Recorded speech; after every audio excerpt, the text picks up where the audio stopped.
TLC Talk Radio. You're in the mix with a vibrant mix with Tasha, Tamiko, and Fred. Don't forget to follow us on all social media at A Vibrant Mix. Don't forget to catch past shows at avibrantmix.com. And don't forget that every Tuesday at 10 p.m. Central, we are on the Vibe In Radio Network. That's vibe-n.com. I'm your girl Tasha here with Fred. That is not Tamiko in the middle, but we'll introduce our esteemed guest in a moment. What's up, cousin? How you doing? I'm going to say Tamiko got a tad bit, less attractive. Oh, wow. That's how you feel? I'm just saying. Hope so. I mean, I'll be a little bit more nervous. Yeah, a little bit. That would be real strange. We have a great show lined up for you today. Our in-studio guest is Pastor Mike Neal. He's a friend of the show. You've seen him and heard him before. That is not Tamiko for all of you new listeners. So you won't be like, oh, that's Tamiko. Like, Tamiko's kind of deep. She looks a little different than the photograph. That's right. My new name, not Tamiko. Right. Shout out to Tamiko, who is out handling all of the mommy biz she has to handle. Fred, how you been? I've been doing okay. Trying to hang and maintain. Hang and maintain. How are you doing? Yes. Listen, life is so busy, but look, it's fortunate. I'd rather be busy than not busy. That means I have people and things to take care of. That's true. Yeah. That is true. Absolutely. As I mentioned, our in-studio guest is Pastor Mike Neal of Glorious Light Church in the Timothy. All right, I'm sorry. Did I interrupt your year? Let's start over. Sorry. Take two. I was trying to time it. You was trying to time it. You messed up. So our in-studio guest. In studio is Pastor Mike Neal of Glorious Light Church. And he's also with the Timothy Community Corporation. And he's here to talk about the wonderful initiatives of both of those community pillars there. How about that? Clear enough? There you go. There you go, cousin. We're going to have to practice our time. And welcome to the show once again, Pastor Mike.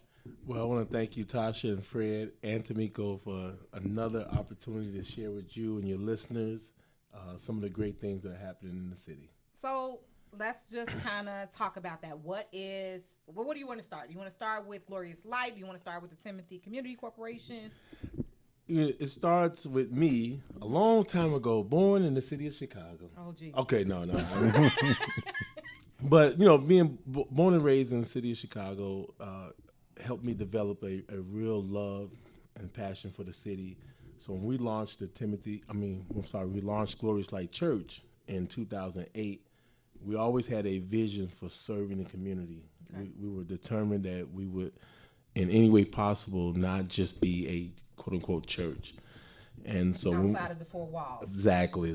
So in 2011, actually, we got relocated to Price School. And after getting relocated there, they got put on the list to be closed. Okay. And sure enough, they were closed. And CPS allowed us to stay. The Chicago Public Schools. That's for right. The international listeners. Yes, Chicago Public Schools, they left, but we stayed. And so we began to clean up the building. And besides having church services, we launched the Timothy Community Corporation, a vision for serving the community outside of church. So where were you all located at first?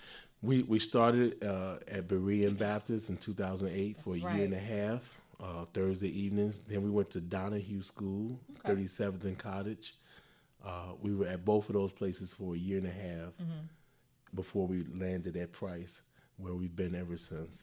Okay. So you came to Price and CPS moved out and you said, we're not going. Right, exactly. We already had this vision for a community center. Actually, the name and everything was birthed in 2009 when I saw a facility in Memphis, Tennessee. And it was just a community center that had so many different things going on simultaneously. And I said, that is how the church should function, or at least that's how I wanted to function. And to me, when they closed the school, it was very painful for the community, of course. We all know what that's like, especially this was the year before the larger closings of 50 schools. But even still, it was very impactful in the community. But I figure as long as we're here, why don't we turn this and make it somewhat positive? Tell us the location of Timothy Community Corporation. Right. So Timothy Community Corporation and Glorious Light Church are located inside the former Price School at 4351 South Drexel Boulevard. How have you all been received by the community? I would say fairly well, because we've got some programming there that benefits the community, very low cost initiatives. A lot of things are free. And we've been great caretakers of that building. Most of these schools that have closed have been broken into and become eyesores. But even CPS officials marvel at how well we take care of the building. You know what? There was a report out recently that some of the former or the shuttered schools are still, running up heat and electric bills. So it's very good to see one of the buildings being utilized. So, yeah, there's a heat and electric bill, but it's with purpose. Tell us about some of your initiatives. So we focus on 3 areas, primarily health and wellness, performing arts, and leadership development. I can come act at one of the... I'm just playing. Go ahead. No, don't. You can. So our health and wellness programs have really been, exciting. We have yoga classes, Zumba, boot camp workouts, kickboxing. We have a dedicated spin room. And then we also offer various health initiatives for education, like the Alzheimer's, come in, breast cancer awareness, diabetes. In a couple of weeks, or actually next weekend, we're going to have colon cancer. Wow. And all of these things disproportionately affect African Americans. So we're trying to get the word out to let people know that these are some things that we can do, to the point where we don't have to be in the state that we are in health-wise. Are these weekly, monthly classes? No, the classes are weekly. Okay. The spin class is Tuesday, Thursdays, and Saturdays. So we have a full schedule on our website, timothycommunity.org. But we have various classes, and the Zumba's on Thursday, the yoga's on Saturday. So everything is listed, and even our special events, we constantly update that on our website or either social media. Tell us about some of those special events. Yeah, for example, tomorrow we're going to have a group of home healthcare workers. They're going to have their seminar there, and they're going to be there over 125 people. We also have a group called Sisters Working It Out, and they're dedicated to supporting women with breast cancer and informing the community about breast cancer. Even a few weeks ago, I don't want to say I saw a breast exam, but she basically did demonstrate how you should examine your breast. I know that visual may not sound good. No, I woke up then. Fred. Lord have mercy. Yeah, and so we have a grant writing class every other month. Ask Allison, and that's been a great thing. Shout out to Allison. Yeah, Allison is an awesome person. Okay. And that's the health portion. But now we're really excited as well. In the arts department, we have, starting tomorrow with Ken Ray Productions, they're going to be teaching music and voice to children. They're going to have group lessons for $10 a lesson, 10 lessons for $100, and playing keyboard, saxophone, flute, all of those things. Nice.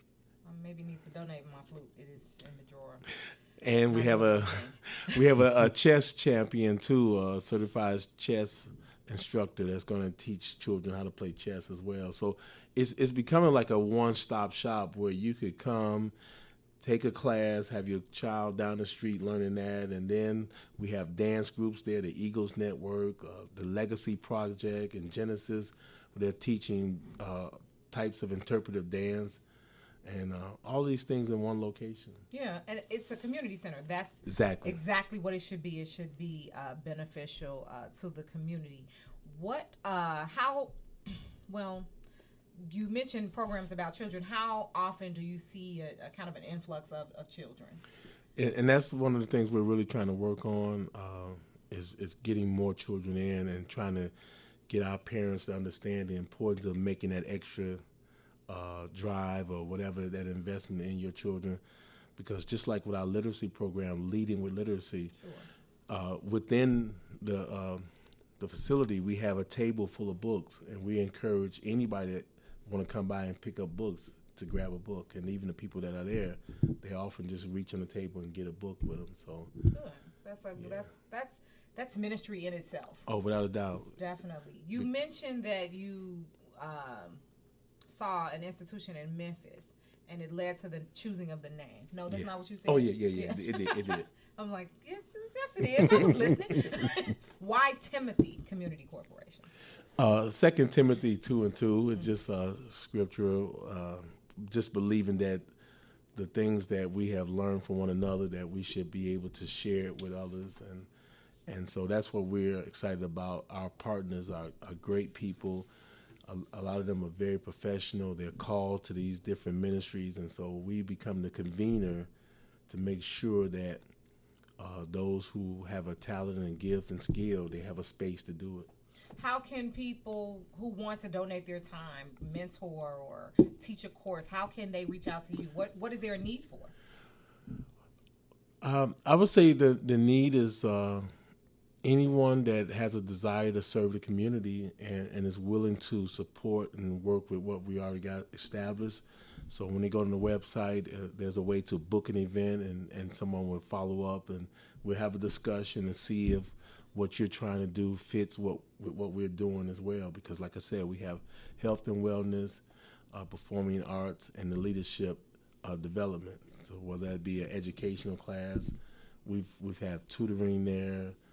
So there's always something different going on. We've shown movies, we've had stepping class, salsa lessons.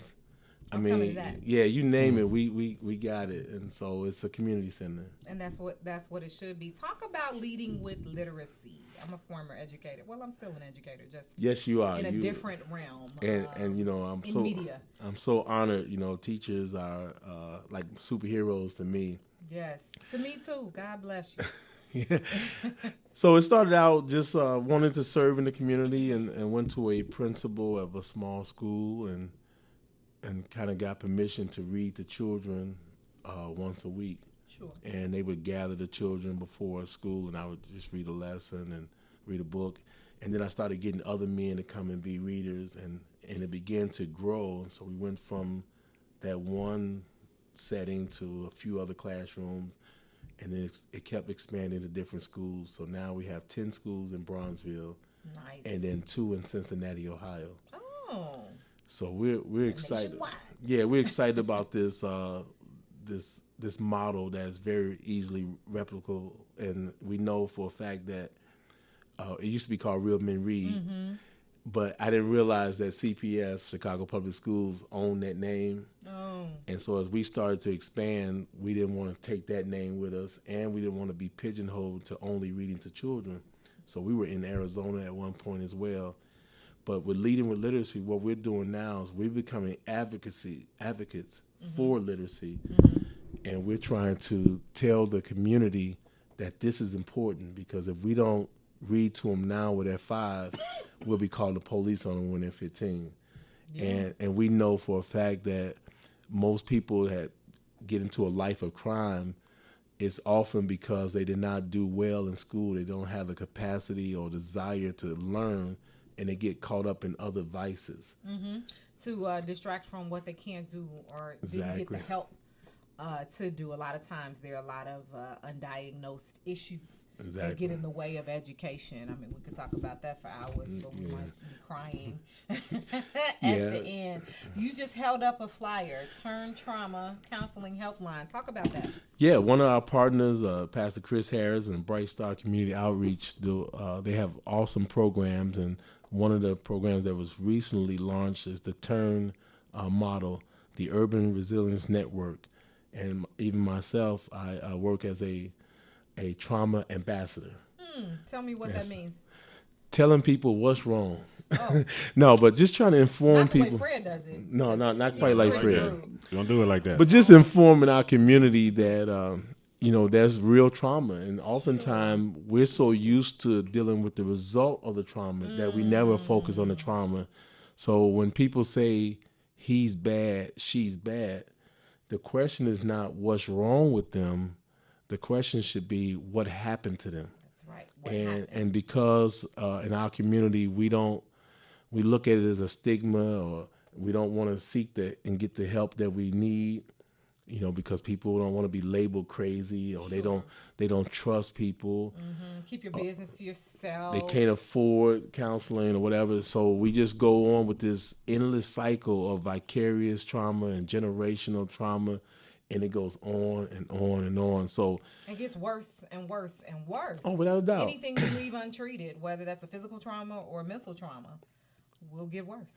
Yeah, and I saw the link by being in the community, because as I'm serving in some of these schools and reading to little kids in preschool and kindergarten, you see how angry they are. You see how even sometimes violent. Mm-hmm. And it's like, well, wait a minute, this is not normal. At 4 years old, your biggest issue should be like, hey, I want some Cheerios or something. Right. But why did we buy this flavor cookie? Yeah, so we see the link, and a lot of that is because of just some really troubling dynamics at home, and it continues to be passed down to the children. Mm-hmm.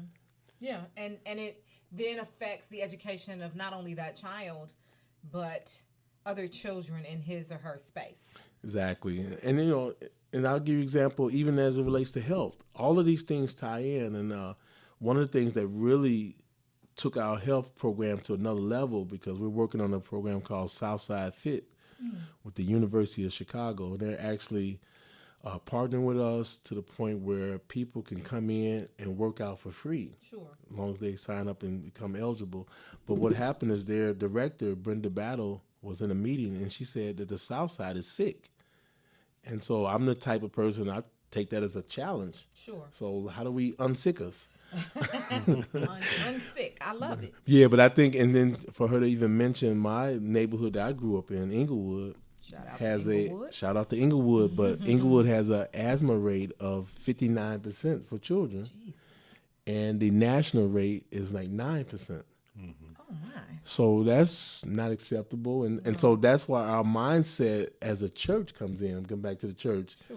What do we do about this? This is a crisis. This is something that needs Jesus and some hard work. And so it fuels our work, because all of these things that's going on around us is going to require people of faith, especially, to step up and act on their faith. You know what? Thank you. Because there's nothing worse to me. Well, nothing that grinds my gears, to steal from Peter Griffin, more than someone who's like, well, I'm going to just pray about it. Okay, but faith without works is dead. Yes, it is. And so what are we going to do? How are we going to roll up our sleeves? Every little bit helps. And so maybe you can't, drive around and give out food or drop people at doctor's appointments. But there is something that you can do. What can you do? Where can you put your treasure? If your treasure is your money, where can you put it? If your treasure is your time, as you and I have discussed in a separate discussion, where can I invest that to better the community? So I think that's really important. So this trauma counseling helpline, tell us the number. Yes, you can call toll free 833-TURN-123. Fred, did you write that down? Of course. 833-TURN-123. It's a Chicago-based toll-free number. The hours are Mondays, Wednesdays, and Fridays from 9 to 6 p.m. And the folks that answer the phone are very concerned. They will talk to you with confidence, and you don't have to feel like somebody's putting your business out. And they will take good care of you as they help you process the issues that you're facing. And they won't let you go until you're ready. So this could be a weekly call that you make. It's not just, okay, thanks for calling, see you in the next life. Right. For some people, it gives them a time to really work out some of their concerns and issues. Yeah, and you know what? Sometimes people don't have the resources, or they're afraid to go to your quote unquote licensed mental health professional, and sometimes it's not always a good fit. Well, and I think that goes back to what I said about the church. We have to get beyond some of the old silos that people have tried to place us in. Sure. So one of our seminars that we did was on mental health in the church. And so we know that, yes, you need prayer, but you also need a doctor, and you may need to go and talk to a therapist or whatever it takes. And that's why we have things that some people would find non-traditional or would even frown upon. I know in the past we talked about divorce care and the need to still have that, which, is still, of course, a need. Absolutely. Because that is a breaking. That is, and much like you would break your leg, you wouldn't say, I'm going to pray your leg healed. Good luck. Yeah, but pray for me as you're driving me to the hospital. Thank you. Let's pray while we're driving. Exactly. And so, in that same vein, pray for me as we talk to this person who can assist me through it, whether they've been through it or whether they just know, the points to establish. Tell us again how people can find out about the Timothy Community Corporation. Yeah, timothycommunity.org. We're 4351 South Drexel Boulevard, Tuesday and Thursday evenings, and then Saturdays during the day. But if you, go to our website, or you could catch us on Facebook, I love to have the community just stop in. You may say, I just want to take a look.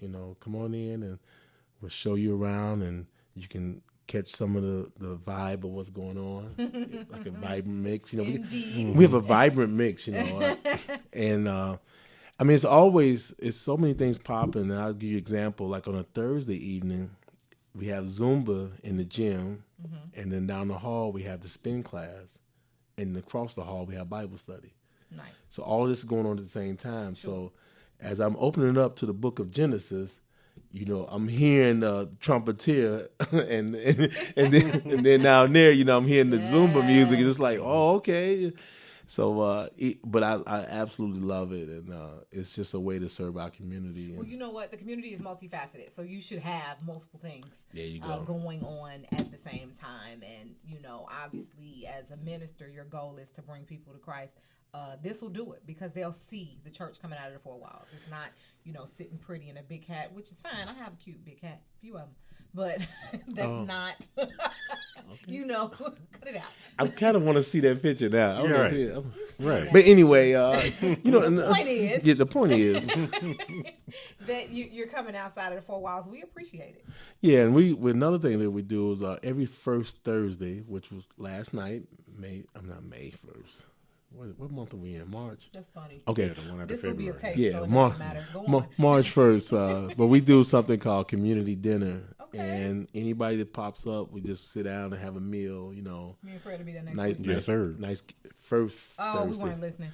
All right, next month we'll be Yeah. And just sit down and have a meal. And so that's a great time because now it's not the hustle bustle of running here and there, but come on and grab something to eat, sit down, and maybe meet somebody that you never talked to before. Sure. Somebody in the community, and you'll find out, of course, it's a vibrant mix. You're right. That's twice. Can I bring my Clearly, Tupperware? Tamiko, he's trying to take your spot. No, you cannot bring your Tupperware. No, What about aluminum foil? We'll give you a to-go No. plate. We got Okay. to-go plates. Okay. Lord Jesus. He gonna get us disinvited. So we only have a few minutes left. We want to thank you for being a part of the show as always, Pastor Neal. We do not want to exit without Fred's question of the day. We've been away for a couple of weeks. Fred, Ma'am? should I be afraid or is this a good question? No, it's a decent question.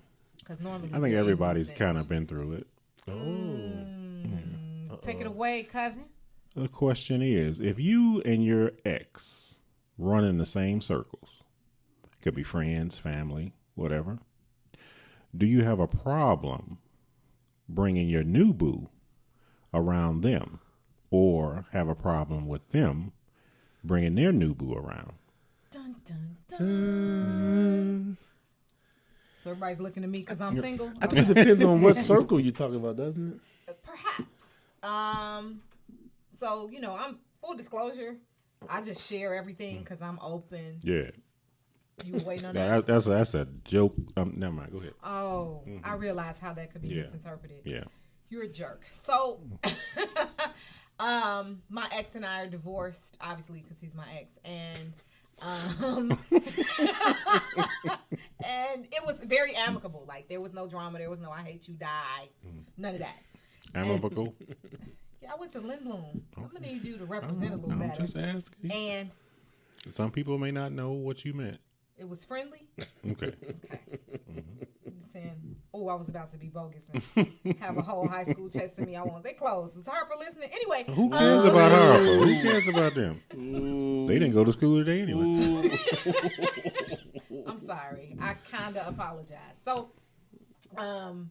it was friendly, and so I did not have a problem with, him being around my family. It has been 5 years this year, and so it's a little strange. She had a cake. But I did not have a cake. You're a jerk. It's a little bit strange because then I get the back end questions of, so what's up? What's up with it? Not from him. From other people, yeah. Or from other people. It's just like, so he coming forever? Or, and I think there is a sincere love for my parents. Or he don't come over here.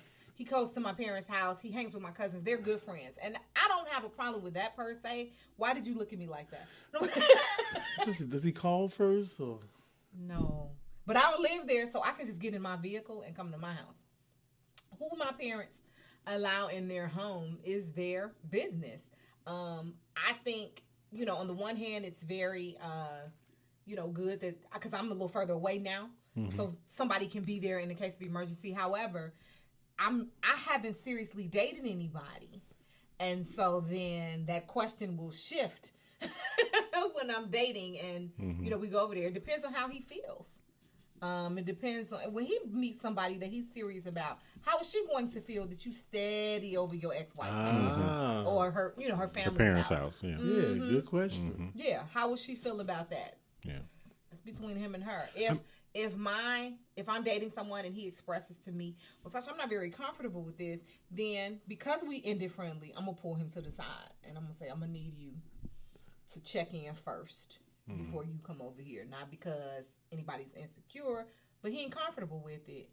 And, give us an opportunity to develop. What do you guys think? I think it's respect, I mean, yeah. Just respect your new space and your new boo or whoever. I'm waiting I think on him to find me. there's a way to love somebody without just popping at their crib either. I mean, I love you. I send a card in the mail or shoot you a text every now and then.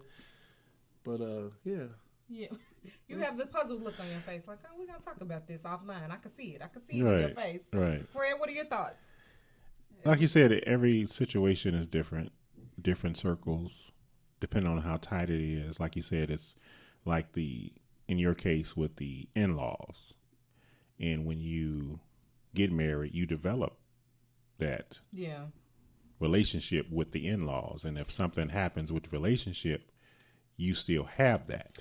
And that's true, but that was not this case. No. I'm not saying it. I'm just saying as far as generally speaking, that person is not necessarily doing it because of you. No. It's because they have love, genuine love for the in-laws. Yeah. Like it's their own family.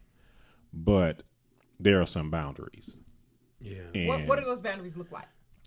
those boundaries are, would you take yourself home? Because I don't want you to be here. No.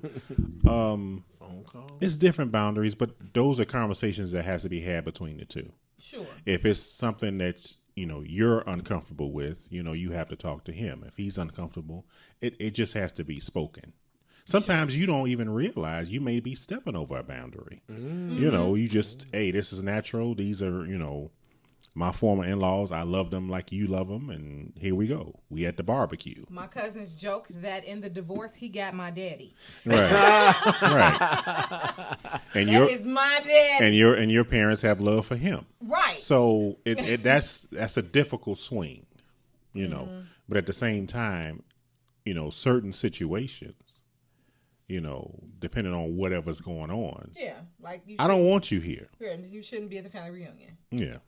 But if my cousins are throwing a party, mm-hmm. by all means, you're their friend. Right. And like you said, if it's at your parents' house, if they want him to come, that's their house. Right. Now like I said, again, if you're uncomfortable, that's a talk you have with your parents. Exactly. and him, so. But in general, I think it's communication, like everything else. It goes back to communication. You're good at that. Yeah, I got a couple. Yeah, she talks a lot. So got in trouble as a kid. It's paying my bills now. This works. Well, look, that was. I think that's a great conversation, a great note to end. Communication is key to everything. Communication, mental health. We touch on a lot of things here at a Vibrant Mix that I think are just healthy, despite even them coming out of Fred's mouth. Still very healthy. Shots. I ain't seen them, and so we just have to take these kinds of shots. Yes, we do. You have been in the mix with the Vibrant Mix with Tasha Tamiko and Fred. Many thanks to our friend, Pastor Mike Neal, for being a part of the show. We hope to have you back. Thank you all. Next set of initiatives. We want invites. Yeah. And don't forget to check us on social media at A Vibrant Mix, past shows at avibrantmix.com, and check us every Tuesday at 10 p.m. Central on the Vibe and Radio Network, vibe-and.com. I'm your girl Tasha. We will catch you next